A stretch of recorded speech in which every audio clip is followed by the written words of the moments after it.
Berikut ini cara membersihkan sampah di HP Redmi 13. Oke, langsung saja. Langkah pertama, kalian bisa menghapus seperti foto dan video yang tidak dibutuhkan.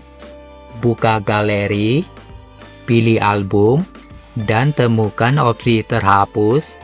Di sini kalian akan melihat file foto dan video yang sudah terhapus. Ketuk ikon tong sampah di pojok kanan atas. Pilih hapus untuk mengosongkan folder dan membersihkan ruang penyimpanan. Selanjutnya, membersihkan sampah dari aplikasi keamanan. Buka aplikasi keamanan. Pilih bersihkan. Aplikasi otomatis melakukan scan dan menampilkan jumlah sampah. Setelah itu, kalian akan melihat ukuran file sampah. Lalu pilih bersihkan untuk menghapusnya.